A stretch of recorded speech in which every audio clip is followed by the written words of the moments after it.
A bombshell. Not guilty. We won! Write it down, world! Yeah, this is history! This is history! Good. 41 days of occupation, weeks of testimony. I feel awesome. People still care about our country. People still care about the Constitution and upholding the Constitution. A story months in the making. I'm so happy. We've been marching on these jails now for 10 months saying not guilty, saying each of their names not guilty. But not without one last twist. Chaos in the courtroom. After the verdict is read, you have an assault of my co-counsel for making a legal argument, right? It's unexplainable. From images of armed men in eastern Oregon to a shootout that left Lavoy Finicum dead on a rural highway, FBI agents in hot water, this case has surprised and captivated from the start. It began as an armed takeover in Harney County in southeastern Oregon. It came to a head just hours ago in downtown Portland. Ammon Bundy and 6 other defendants not guilty. A shocking ruling followed by a stunning moment in court that left Bundy's own lawyer tackled and tased by federal marshals and facing charges himself. We won! But somehow this crowd still feels defeated over what happened after the judge read the verdicts. It's unreal. How can they do that? This is not justice. This is a mob. It's a mob rule. Mob rule is how co-defendant Shauna Cox describes what happened to one of Ammon Bundy's attorneys. Marcus Mumford is his name. He argued that Bundy should be allowed to walk, but Judge Anna Brown said no, since Bundy is still facing charges in Nevada. The two got into a heated exchange when close to a dozen U.S. Marshals rushed in. They tackled Mumford, even tased him. At least one computer went flying. Papers went flying. A table was overturned. Cameras aren't allowed in the federal courthouse, but I can tell you it was complete mayhem, although Mumford didn't seem fazed by it one bit. We spoke with him after he was released from custody. I grew up on a dairy farm, so am I used to some rough treatment? Sure. Even more stunning is the chaos in court, the verdict itself. Many had considered this a slam dunk case for the prosecution. After all, the takeover of the wildlife refuge had played out on live TV and on the internet. But in the end, the jury said no to conspiracy, to theft, and other charges.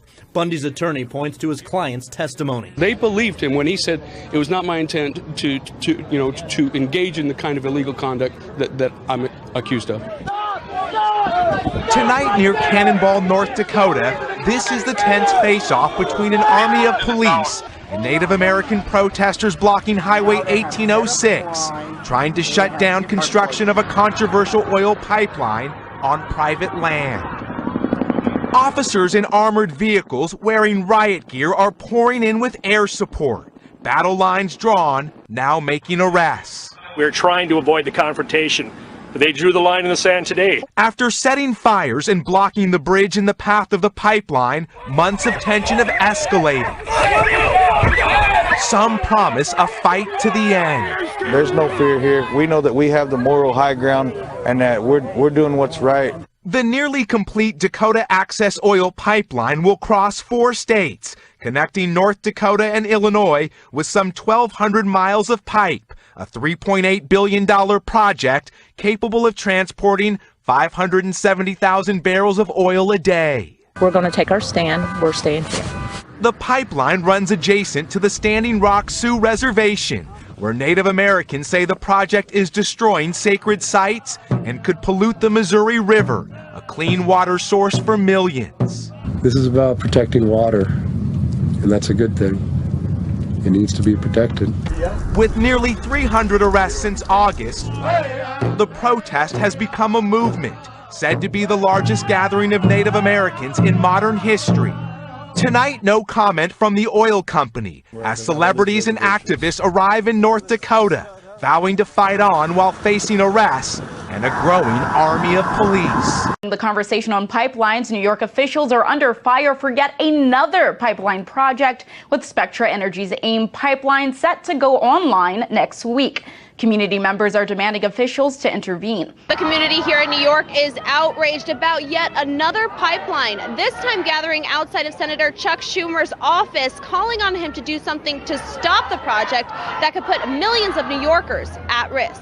Although Senator Schumer has urged the Federal Agency Regulatory Commission to suspend action on the AIM pipeline project in the past, the people of New York want more. We're here to pressure Senator Schumer to act on this matter immediately and go to President Obama and Norman Bay, Commissioner of FERC, and speak out against this pipeline. Just 25 miles north of New York City, a private company is trying to force a high-pressure gas pipeline beside the Indian Point nuclear power plant and under the Hudson River. The Spectra Energy's Algonquin Incremental Market, also known as AIM, is a $1 billion expansion of the existing Algonquin pipeline system. Leave fossil fuels in the ground. The project would harm our climate and present the immediate threat of an accident that could possibly contaminate our air, soil, and water. They've cut down over 300 of our trees.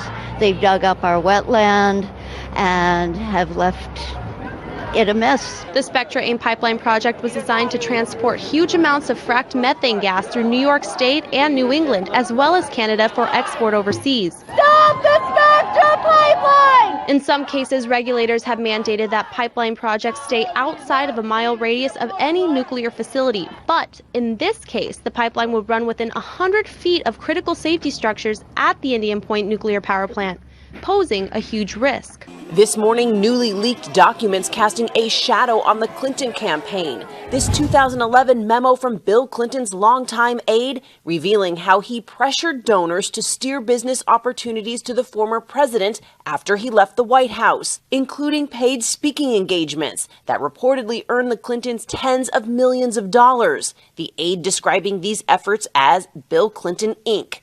ABC News has not independently verified the documents, the Clinton campaign not commenting on individual emails. Developing now at LaGuardia Airport in New York City, Republican vice presidential nominee Mike Pence's plane runs off the runway. Plane-carrying Republican vice presidential candidate Mike Pence made a hard landing and skidded off runway 22 at New York's LaGuardia Airport. The Boeing 737 had just come in from Fort Dodge, Iowa, where Donald Trump's running mate had attended a rally. The plane slid off the runway. We could feel the plane sliding off the runway, and then the plane came to a very sharp halt on the runway at LaGuardia. Air traffic controllers warned incoming planes to circle away from the airport. Eastern, stop, Eastern. Go around, JetBlue 1640. We have an issue on the airport. We have an emergency in the airport. Reporters on the plane snapped photos of damage to a section of the runway known as the arrestor bed, made of crushable concrete designed to stop airplanes when they overrun a runway. As rain fell at the airport, Pence, who was not hurt, was seen talking to firefighters and posing for pictures.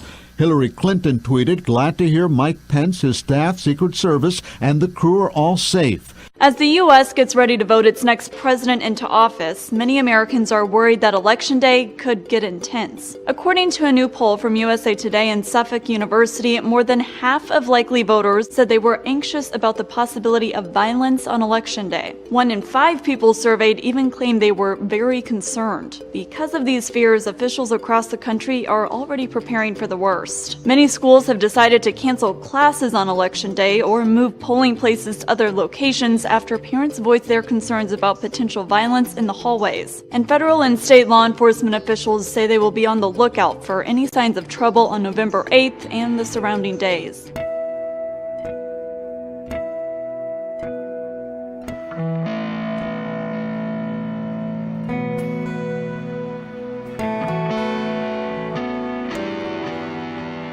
America has been battling to protect and ensure basic human rights for the LGBTQ community. President Obama has been outsourcing the same efforts to other countries as well. The president and his administration has spent tens of millions of dollars in countries such as Latin America, Eastern Europe, and Sub-Saharan Africa to block anti-gay legislation and to punish countries that enact the laws. Obama and the State Department are mulling over options on how to punish Russia for its actions in Syria. The U.S. already has sanctions placed on Russia's main arms exporter, placed one on a motorcycle club linked to the division in Crimea, and countless other individuals and Russian companies. There are so many sanctions on Russia that even experts at the Wilson Center joked that there is nobody left to sanction but the janitor at the Kremlin. So just what can the Obama administration do to, quote, punish Russia for backing Assad in Syria? Is he deliberately trying to destroy all diplomatic ties before he leaves office? No, I don't think so. I think there's just a mindset you find in Washington. It's not just limited to Russia. It's across the board that if any country does what we don't want them to do, we have to treat them like an obstreperous child, go take a time out in the corner, and that's what the sanctions are for. They're more of a demonstration of pique more than they are a calculated policy. Now, Russian President Vladimir Putin has said that Western countries, quote, keep making the same mistake in the Middle East. Putin made the remarks during a speech in the city of Sochi. He criticized some powers in Washington who failed to implement a joint alliance in the fight against terrorists in Syria. Now, Putin stressed that Moscow's calls for aid in the fight against terrorism had been ignored by the West.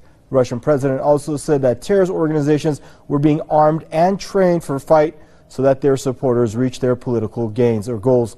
Putin warned against such measures, describing them as a very dangerous game. He added that those who coordinate with terrorists would always lose. Before 9/11, Americans knew when we were at war. There were commercials about supporting the effort or supporting our troops. Americans even knew we were at war in Vietnam, even though our government refused to call it a war. But in 2016, Americans don't seem to realize that now we're not only involved in one war, we're waging war in 5 countries. How many Americans do you know that know our military is bombing Yemen? Or Libya, the 5th country we're at war with right now? How many Americans do you know that their military just launched 30 strikes on one Libyan city in just 3 days? Iraq, Syria, Somalia, Yemen, and Libya. These are 5 countries where America is actively waging war, and Americans have no idea. Why? By design.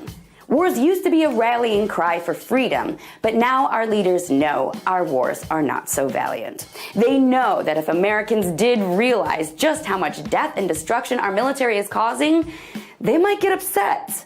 That's why war isn't even talked about anymore. In our media, during our presidential debates, nothing, not one word about all our wars. Saudi Arabian state news agency SPA reported Thursday that Yemen's Houthi militia launched a ballistic missile toward Mecca. The statement said coalition forces destroyed the missile 40 miles from the holy city without damage and retaliated against the launch site inside Yemen. Mecca is home to the most sacred sites in Islam, including the Grand Mosque. In a statement to their official news agency on Friday, the Houthis confirmed the launch of a Birkin 1 ballistic missile into Saudi Arabia. However, it said it targeted King Abdulaziz International Airport in Jeddah, the kingdom's busiest airport. According to Reuters, the group controls much of the north of Yemen, including the capital Sana'a, along with its allies, forces loyal to former President Ali Abdullah Saleh. Now, Pakistan has expelled an Indian diplomat for allegedly violating diplomatic norms. Indian diplomat has been identified as Surjit Singh. Pakistan's foreign ministry said that Singh has just 48 hours to leave the country now. Earlier Wednesday, India expelled a Pakistani diplomat for alleged espionage. New Delhi accused Mahmoud Akhtar of leading an espionage circle. Indian authorities said that Akhtar was collecting information about India's security operations along the tense border. Islamabad strongly condemned its diplomat's expulsion and rejected the accusations. Tensions between India and Pakistan have soured and soared since a raid on an Indian army base back in September. If you have been to the grocery store lately, you've probably noticed the price for avocados has gone up big time. New at 5:30, 10 News reporter Matt Mendez talked to the owner of a local restaurant who has had to take extreme measures because of the avocado shortage in Mexico. The avocado market has hit the pits, and it's affecting us and businesses in the green. From the inside, it does hurt. It does hurt. Guillermo Fragoso is owner of La Vicinidad Neighborhood Tacos in Hillcrest. A sign at the cash register tells customers there's an avocado shortage, and the restaurant is not serving guac for any appetizers, only main dishes. And to make matters even worse, much of the menu has items that come with avocado. I mean, they understand, but at the same time, I can see their face when we say, oh, no avocado dip. Fragoso says the case of avocados that cost him just $25 a box 3 months ago now cost $125. Now, protesters in the Brazilian city of Sao Paulo have rallied against an increase in transportation fares. Protesters are calling for free transportation. Many gathered in front of the municipal building to burn symbolic ticket gates. Shortly after being elected in early October, the new Sao Paulo mayor announced an increase in the fares. Critics say that the move would reduce the mobility of the poor. A single public transportation ticket in Sao Paulo costs $1.21. Now, $1.21 in Sao Paulo. What does it mean for the average Brazilian? And an increase in that, what would that spell out? Well, the minimum wage in Brazil per day is equivalent of 7 bus tickets. This is a lot of money for a poor person, and especially in Sao Paulo when a worker has to travel 4 buses per day. It's a lot of money. It's more than half of a minimum wage.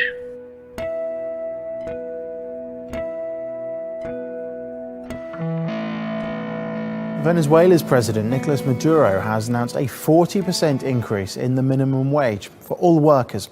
It comes as the opposition plans to go on a nationwide general strike on Friday. Venezuelans believe this was a desperate move to avoid the general strike, which is the first increment in the salary this year, something Maduro's government says is proof of its social commitment. But opposition critics say that this increment have not kept pace with inflation. According to the International Monetary Fund, Venezuela could end 2016 with inflation of 700%.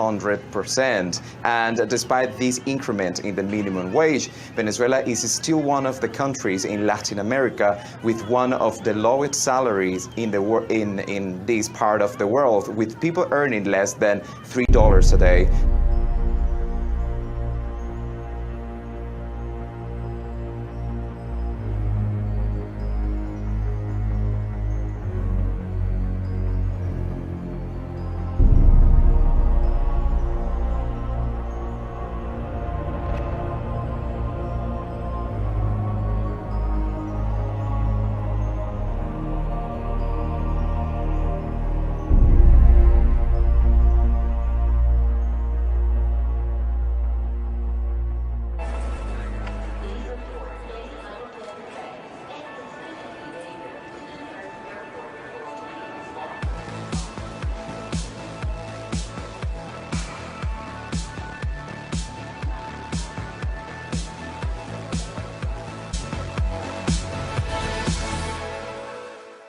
Here to tell us about Clear, a biometrics company based in New York that speeds up wait times at security checkpoints, is Clear Chairman and CEO Karen Seidman Becker. So tell us in practical terms how this works.